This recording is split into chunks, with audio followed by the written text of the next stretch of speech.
Hello my dear students, सुनना है कहानी। एक बार एक राजा अपने राज्य में घोषणा किया कि कोई व्यक्ति अगर इस भैंस को, एक राज्य में भैंस था, बोला इस भैंस को उठा लेगा तो मैं उसे 10,000 सोने की असरफियां दूंगा इनाम में। कोई पहलवान अगर एक भैंस को उठा लेगा अपने कंधे पर तो मैं उसे 10,000 असरफियां इनाम में दूंगा। बहुत सारे लोग तो पहले ही डर गए, भाग गए, कहा हमसे नहीं होगा भाई, इतनी बड़ी भैंस कौन उठावे। कुछ लोगों ने तो हिम्मत दिखाई, गए, और कुछ लोग उठाने की कोशिश किए तो पहले ही उनका हलवा टाइट हो गया, उठ नहीं पाया। किसी ने हिम्मत लगाई, जोर लगाई, कोई गिर गए, कोई रह गए, भैंस उठ नहीं पाया। एक पहलवान आया और बोला कि महाराज, मैं 2 वर्ष 11 महीना बाद फिर से आऊंगा और आपके राज्य में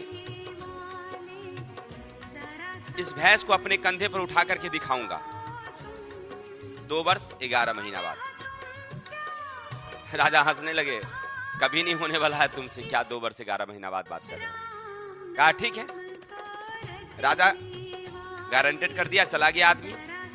और 2 वर्ष बाद, फिर 2 वर्ष बाद 11 महीना बाद, 2 वर्ष 11 महीना बाद वो क्या हुआ कि फिर से व्यक्ति आया और अपने कंधे पर एक बड़ी भैंस को उठाए हुए आया और जो दरबार था, दरबार में चक्कर लगा रहा था। राजा देखकर आश्चर्य हो गया, अरे ये कैसे हुआ।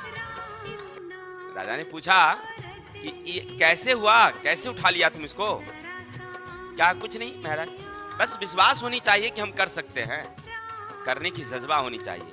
और हम जब से गए थे तब से हमारे यहाँ एक भैंस थी जो बच्चा दी थी, मात्र वो 1 महीना का था, और उस समय से हम उसे अपने कंधे पर उठाने लगे।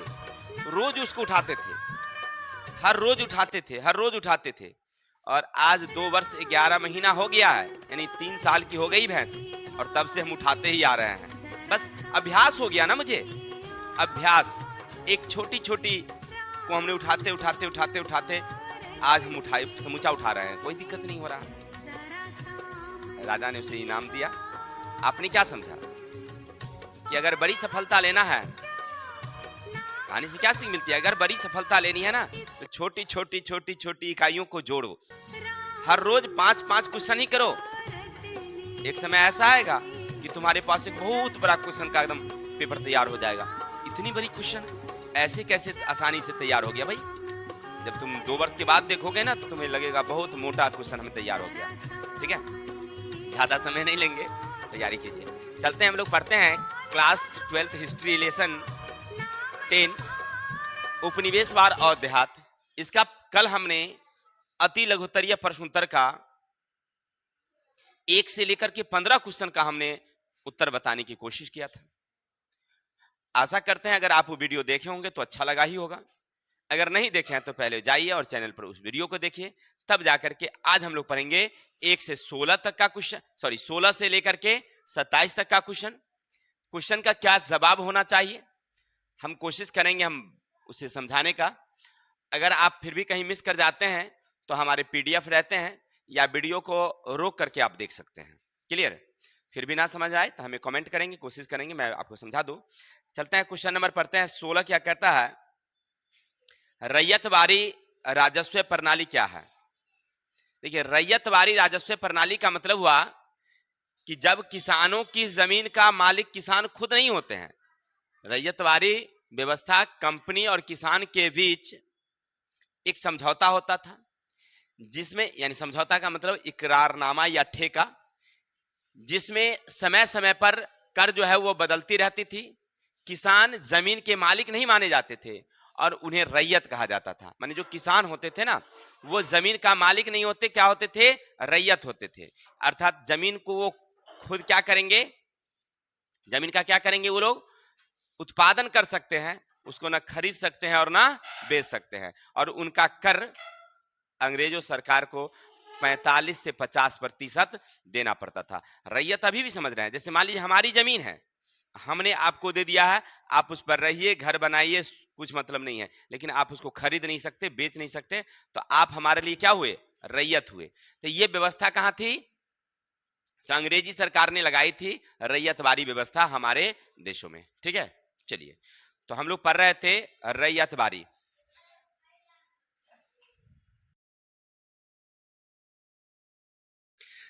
चलते हैं मेरे भाई, तो आपको ये 16 नंबर क्वेश्चन समझ में आया होगा कि रैयतवारी क्या था। तो कंपनी यानी अंग्रेजी सरकार और किसानों के बीच में एक इकरारनामा होता था, जिसमें 1 साल के लिए होता था, और जो खेती बाड़ी होती थी उसका उत्पादन का 45 से 50% उन्हें राजस्व के रूप में जमा करना पड़ता था। अगला है क्वेश्चन नंबर 17, सुनिएगा। किसानों के सूपा आंदोलन का वर्णन। किसानों के सूपा आंदोलन, हमने बताया था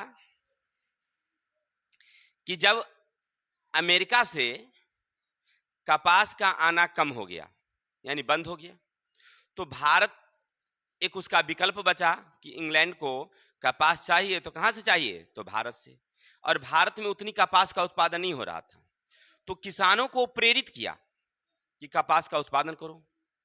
अब कोई किसान उत्पादन जब करने लगे तो उनके लिए उन्हें चाहिए ऋण। तो बहुत ज्यादा मात्रा में जो अंग्रेजों के लोग थे, साहूकार, वो बहुत ज्यादा मात्रा में किसान को क्या देने लगे? ऋण देने लगे। और अचानक क्या होता है कि अमेरिका बाजार फिर से खुल जाता है, जिसके कारण भारत का जो कपास था उसका बिक्री कम हो जाता है। अब ऐसी स्थिति में किसान पर साहूकारों का ऋण बढ़ जाता है, और वो भी ऊंचे दरों पर ऋण लेता था। ऐसी स्थिति में किसान की स्थिति दयनीय होने लगी। अब किसान का कपास बिक नहीं रहा है, अब महाजन साहूकार जो है ऋण के लिए उसे तंग कर रहा था। तो तंग आकर के किसानों ने पूना की एक जगह था जिसका नाम था सूपा नामक जगह, वहां एक बाजार था जहां पर व्यापारी और साहूकार रहा करते थे। उस क्षेत्र के जितने किसान थे उस बाजार में इकट्ठा होने लगे, और सब जब इकट्ठा हुए तो उस व्यापारी और साहूकार पर आक्रमण कर दिया, हमला कर दिए। व्यापारियों के सामान को मतलब लूट लिए, और साहूकार के जो दस्तावेज था जिसमें लिखा पढ़ी करता था कर्जा का, वो कागज को जला दिया। बहुत सारे मकान को जला दिए, बहुत सारे की मारपीट भी हुई। नहीं, ये आंदोलन कहलाया सूपा आंदोलन, क्योंकि सूपा नामक जगह पर हुआ था इसलिए उसका नाम रखा गया सूपा आंदोलन। क्या है सुनिएगा। कहते हैं पूना में सूपा नामक स्थान पर साहूकारों से तंग आकर के किसान वहां के बाजार पर आक्रमण कर दिए, जिससे व्यापारी के सामान को लूट भी लिया, और साहूकार के खाता वही जला दिया गया, तथा कुछ साहूकार के घर में भी आग लगा दिया। इतिहास में इसे सूपा विद्रोह के नाम से जाना जाता है, इसलिए क्योंकि वो जगह कहां थी? सूपा। नंबर आगे क्वेश्चन सुनना, 18 नंबर। आशा करते हैं आपको 17 समझ में आया होगा। डेविड रिकॉर्डर कौन थे? देखिए नाम है डेविड रिकॉर्डर। अब आपके दिमाग में आता होगा नाम से ही कि क्या है, अंग्रेजी नाम है डेविड रिकॉर्डर। तो डेविड रिकॉर्डर इंग्लैंड का एक प्रसिद्ध अर्थशास्त्री थे। अर्थशास्त्री समझ रहे हैं ना, कि भारत की अर्थव्यवस्था कैसे बढ़े, इस सोचने के लिए एक व्यक्ति होते हैं जिनको अर्थ के बारे में ज्यादा जानकारी होती है। कैसे व्यापार किया जाए, कहां से ऋण लिया जाए, वो पैसा को कहां खर्च किया जाए, ये सब बताने के लिए क्या होते हैं? अर्थशास्त्री होते हैं। ठीक है, तो डेविड रिकॉर्डर भी इंग्लैंड के क्या थे? एक महान अर्थशास्त्री थे। वो बताते थे 1820 में महाराष्ट्र में जो बंदोबस्त लगाया गया था वो किसके कहने पर? David recorder. हमने बताया था, आपको याद होगा कि 1810 में अनाज की कीमत में काफी वृद्धि हुई थी। अनाज की कीमत में काफी वृद्धि हुई। तब इंग्लैंड की सरकार को लगा कि हम तो व्यापार से कमा ही रहे हैं, अब कहां से कमाना है हमको? राजस्व कहां से मिलेगा? तो किसान से, अनाज से, क्योंकि भारत कृषि प्रधान देश है। वहां के किसान पर अगर तुम कर लगा दोगे ना तो ज्यादा पैसा तुमको मिलेगा। ये बात किसने बताया अंग्रेज सरकार को? तो डेविड रिकॉर्डर ने ही बताया था। ठीक है, तो डेविड रिकॉर्डर के कहने पर सबसे पहले मुंबई और मद्रास के जो प्रेसिडेंसी जगह थी उस जगह में 1820 में उन्होंने क्या लगाया था? कर वसूलने का नियम लागू किया था। ठीक है, आगे चलेंगे। 19 नंबर क्वेश्चन। जमींदारों को कृषक से लगान एकत्र करने में किन कठिनाइयों का सामना करना पड़ता था? देखिए, जमींदार जो थे वो जो किसान होते थे उससे कर वसूलने में थोड़ी सी उन्हें कठिनाइयां महसूस होती थी। ऐसा क्यों? अब देखिए, होता क्या था कि जमींदार को तो एक निश्चित रकम लगा दिया गया था और 10 साल पहले जो कीमत होगा, सॉरी 10 साल बाद जो कीमत होगा वो 10 साल पहले लगा दिया जाता था कि भाई तुमको इतना कर देना होगा। और जमींदार को एक निश्चित समय के अंदर देना पड़ता था। सूर्यास्त के समय अंदर में दे देना है, अमुक तारीख को सूर्यास्त के समय, नहीं देने पर आपकी जमींदारी क्या हो जाएगी? नीलामी हो जाएगी।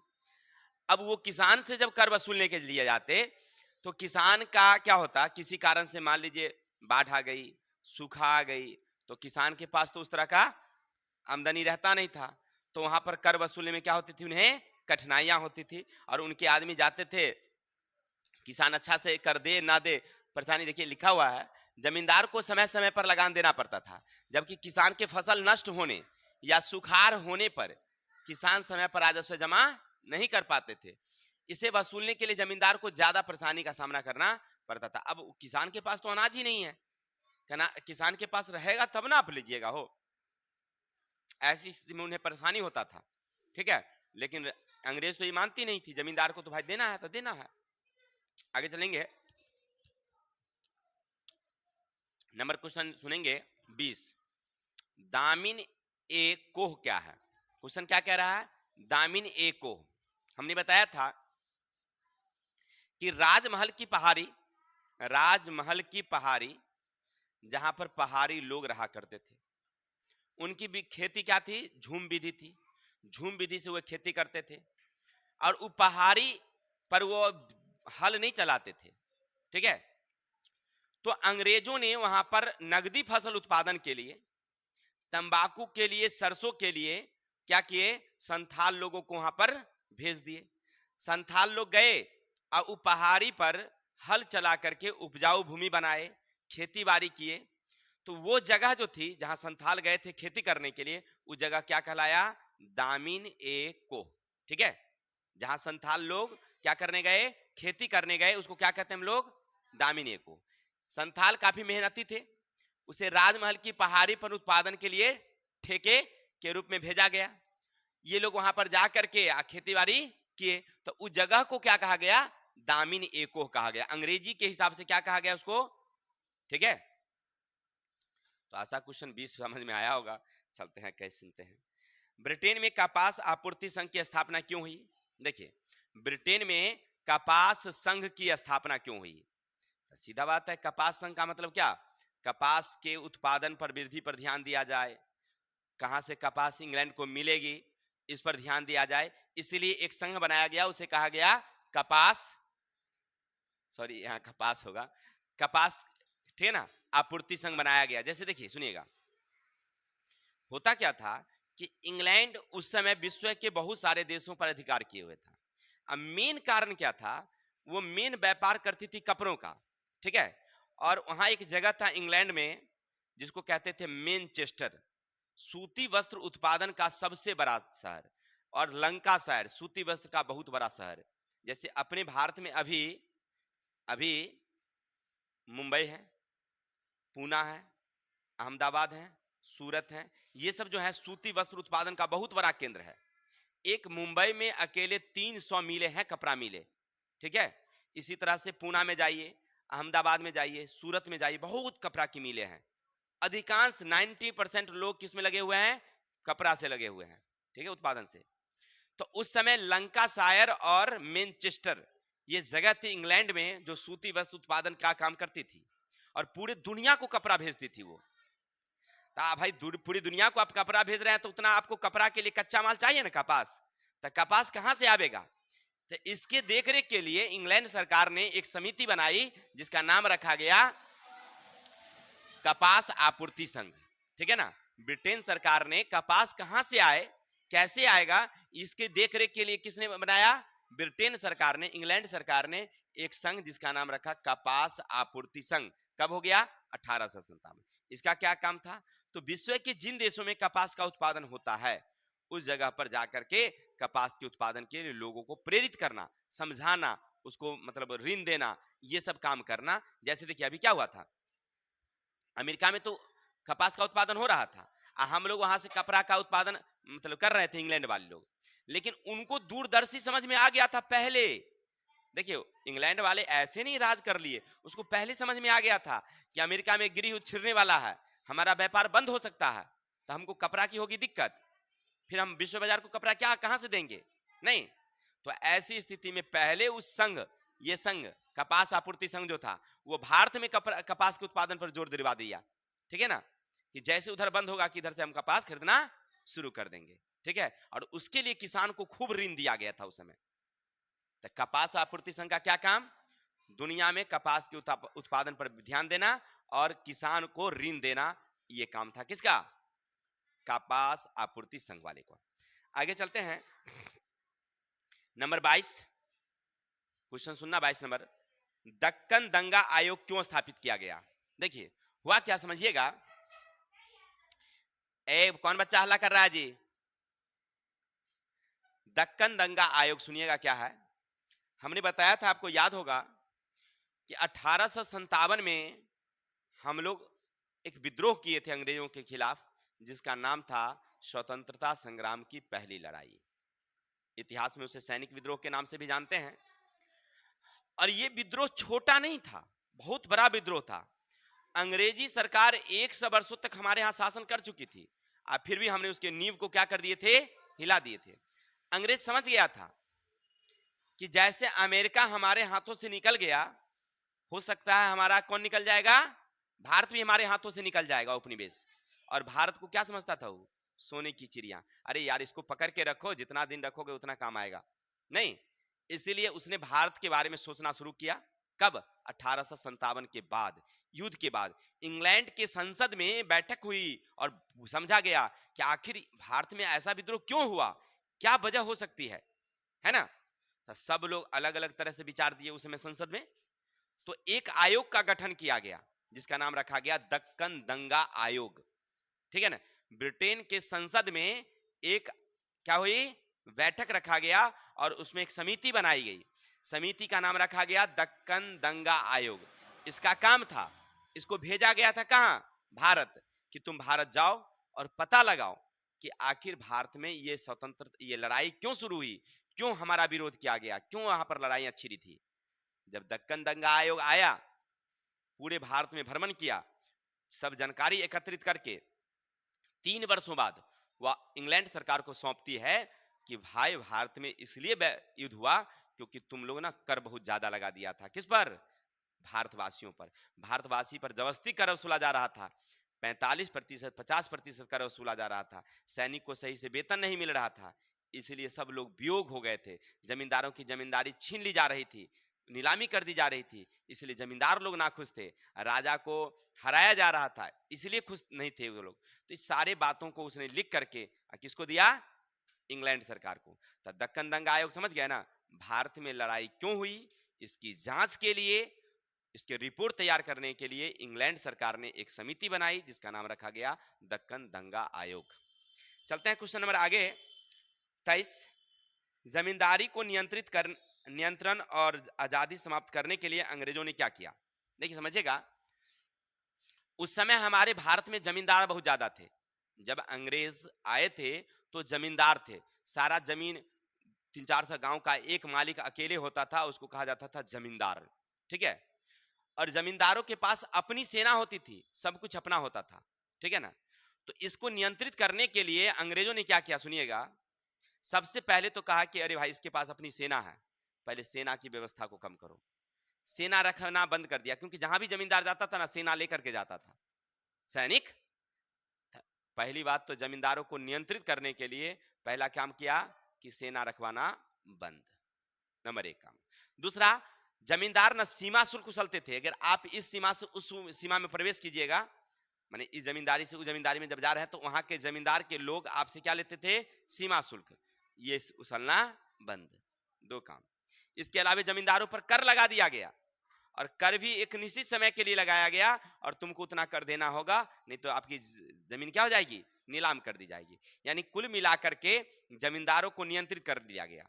अब देखिए, आपके दिमाग में आया होगा कि सर ये पिछले बार बोले थे आप कि जमींदार अपनी जमीन को बचाने के लिए तरह तरह का खेला वेला भी किया था। कैसे?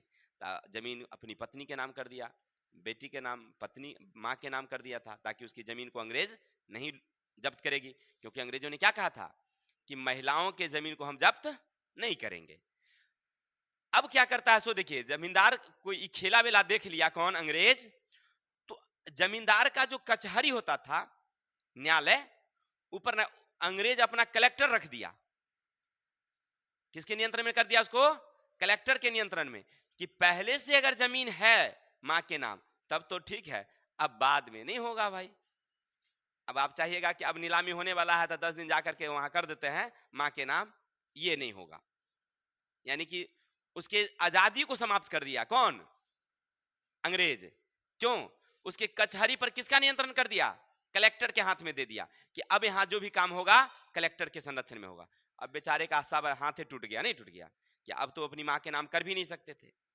दूसरा नंबर जा रहे हैं, मां के नाम कर नहीं सकते। दूसरी नंबर, उनको सैनिक रखना बंद कर, तो देना ही है, नहीं देने पर नीलामी होगी, और साथ ही साथ सीमा शुल्क भी उछल नहीं सकते।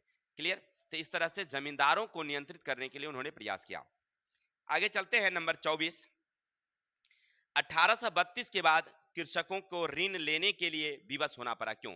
देखिए, 1832 के बाद ना कृषकों को खाद्यान्न की कमी हो गई थी। यानी कहने का अर्थ है कि वो लोग 1810 में अनाज का कीमत जब बढ़ा, तो क्या हुआ कि अंग्रेज यहां पर ज्यादा से ज्यादा कर लगाया, और कर लगा करके 50% वो उसल ये लेता था। और सूखा आ जाता, बाढ़ आ गया, तो अनाज नहीं भी हुआ, उससे कोई मतलब नहीं था, तुमको कर देने ही पड़ेगा। अब वो कर देता, कर्ज लेकर के देता ना। अब कभी कभी सूखा हो जाता या कोई तरह का दिक्कत, तो कर्ज जो देता तो उसको चुकाना पड़ेगा कि नहीं पड़ेगा? अब महाजन को भी चुकाना है, उधर ऋण भी देना है, इसलिए किसान की स्थिति धीरे धीरे क्या होने लगी? दयनीय है। देखिए, अब 50% उसको दे, इधर साहूकार महाजन को दो जिससे ऋण लिया है, नहीं, अनाज नष्ट हो गया, फसल नष्ट हो गया, तो कर्ज इस पर बढ़ गया। ऐसे स्थिति में उसको काफी कमी आ गई थी। किसका? अनाज का, सुखाड़ के कारण और गरीबी के कारण। इसलिए मजबूरी बस उनको कर उठाना पड़ रहा था, कर्ज लेना पड़ रहा था। कोई दिक्कत? या कर चुकाने के लिए कर लेना पड़ रहा है, या खाने के लिए, लेकिन वह मजबूर हो गए थे कर्ज लेने के लिए। ठीक है, आगे हैं, बटाईदार कौन थे? देखिए, बटाईदार एक था जोतदार, जो बंगाल में जिनके पास सैकड़ों एकड़ की एक एक भूमि होती थी, ठीक है ना, उस पर खेती करते थे। तब जोतदार अपनी खेती नहीं करते थे, क्योंकि उसके पास बहुत ज्यादा जमीन था, अकेले कैसे करेगा? तो वो क्या करता था, हमरे जैसे आप जैसे किसानों को वो बांट देता था जमीन। बांटने का मतलब क्या? दे देता था ठेका पर, बटाई पर, कि तुम खेती करो, 10 बीघा तुमको दे दिए, 10 बीघा तुमको दे दिए, 5 बीघा उसको दे दिए, ऐसे करके सबको बांट दिया। और सब खेती करते, उत्पादन का आधा किसको देते? जोतदार को, आधा किसको मिलता? किसान को। तो ये जो खेती करने वाले लोग थे वो कहलाए बटाईदार। क्या कहलाए? देखिए, नाम से ही पता चलता है कि खेती का आधा हिस्सा कौन लेगा? जिसका जमीन है वो लेगा, आधा कौन लेगा? किसान लेगा। तो बटा गया उसका फसल, इसलिए उसका नाम रखा गया बटाईदार। ये कहां थे? बंगाल में, जोतदार के यहां काम करते थे। ठीक है, क्वेश्चन नंबर आगे चलते हैं, 26। ग्रामीण जोतदार जमींदारों से अधिक शक्तिशाली क्यों थे? हमने बताया था कि बंगाल में शहर में रहते थे कौन? जमींदार, और गांव में रहते थे जोतदार। गांव का जो जोतदार था ना, ऐसे ऐसे जोतदार थे जिनको हजारों हजारों एकड़ का एक जमीन का टुकड़ा होता था, और उसे उसके पास बहुत था, यानी बहुत बहुत जमीन उसके पास होता था। तब बहुत ज्यादा जमीन हुआ तो आमदनी भी क्या होगी? ज्यादा होगी। एक नंबर। दूसरा नंबर, वहां के ज्यादा किसानों को हम जमीन दे रहे हैं ना खेती करने के लिए, तुम हमारे जमीन पर खेती करो, तो वो किसान का कनेक्शन किससे होगा? हमसे होगा। हमारे पास पैसा है तो हम सबको कर्ज दिए, चाहे जैसे भी दिए, तो वहां के व्यापार पर हमारा नियंत्रण 30 रुपया, तो वहां पर हम कर भी दिए तो उस पर नियंत्रण हमारा नहीं हुआ। तो वहां के रैयत, किसान, व्यापारी, सब पर किसका नियंत्रण? जोतदार का, जो गांव में रहते थे। इसीलिए गांव में जोतदार का बड़ा महत्व था। किसान जमींदार से वो डरते नहीं थे, यहां तक कि लोगों को कहते, वहां के किसान को कहता कि तुम जमींदार को टैक्स वैक्स मत देना। ठीक है, ऐसी स्थिति थी। यानी कि जोतदार का महत्व ज्यादा था गांव में, शहर में जमींदार का। आगे चलेंगे, लास्ट क्वेश्चन है, थोड़ा सा ध्यान देना।